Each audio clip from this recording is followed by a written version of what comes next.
How's it going, guys? This is Neil from TeamPixel, and this is how to turn your Pixel 6 Pro into beast mode. Let's go.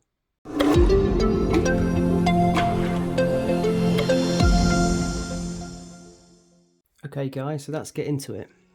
So first of all, we're going to go into network and internet.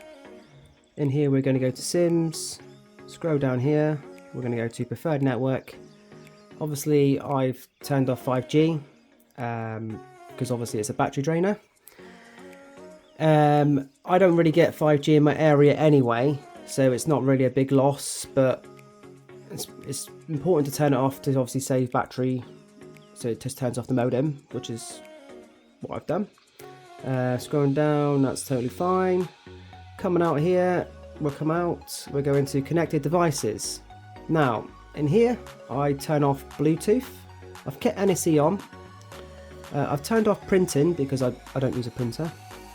Down here we keep it off. Ultra wide band, obviously optional, but I've kept mine on. You can turn it off, it might help with battery power, I don't know, so I've kept it on anyway. Coming out, we're going to go to apps, which is quite important in this section. I'm going to say to you basically all the apps that you use daily or regularly, like Twitter, Instagram, WhatsApp, all the social media apps. Don't restrict or turn off notifications if they're important to you, because obviously you're going to want to use the apps and get notified.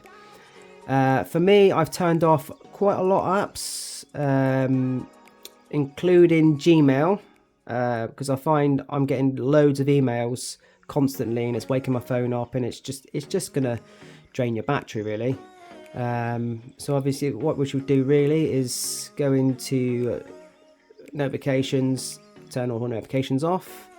I mean, you can always go into the email and have a look anyway, and obviously all your emails will be there. And then battery, I've restricted in the background, so obviously it helps with battery.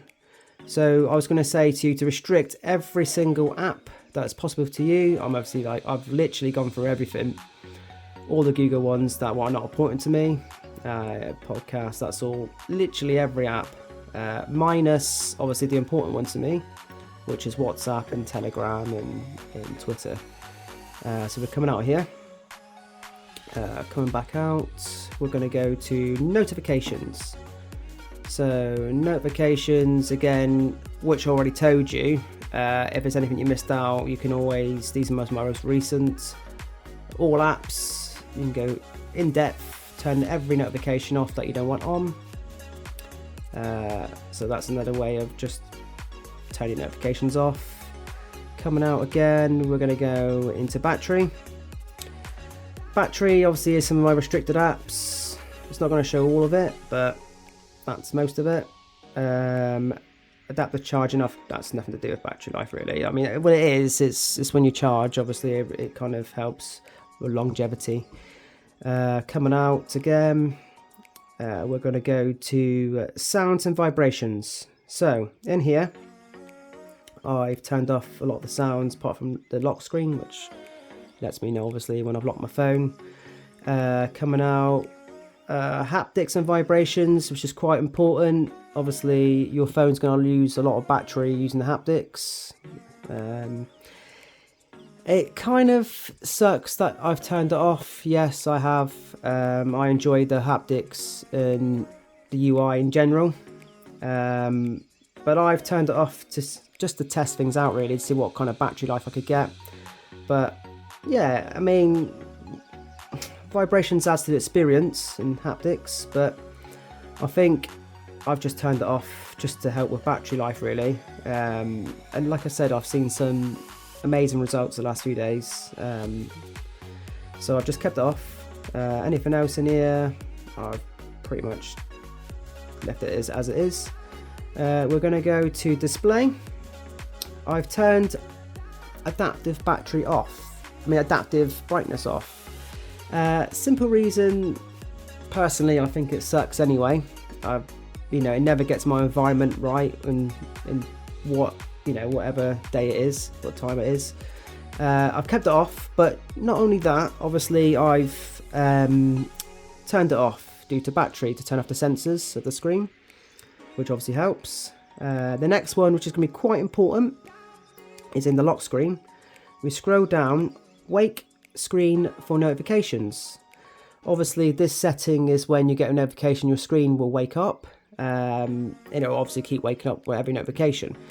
I've turned it off. I've turned lift to wake off and kept tapped to check phone, because when my phone's beside me, I'll just tap the screen, see what notifications I got, and then turn it off.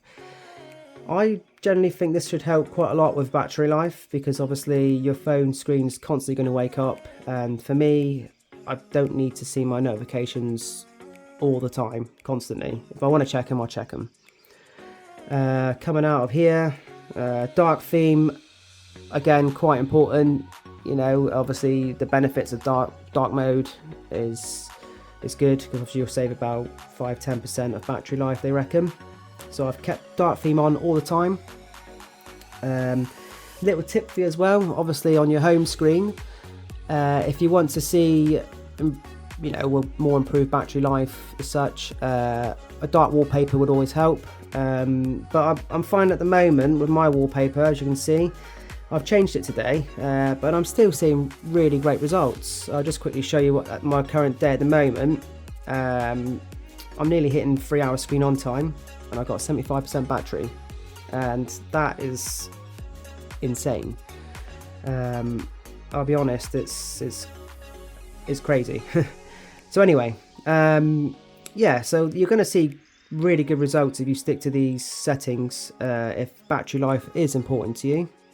I mean, apart from that, obviously location, again, your phone's constantly going to be searching for stuff in the background, you know, maps and whatever I mean, if I use Google Maps, I'll turn it on. I'll turn location on when I really need it, but I've kept it off of default, because I kind of feel I only want to use it when I want to use it, and obviously it's going to save battery life, so I've turned it off. What else we got here?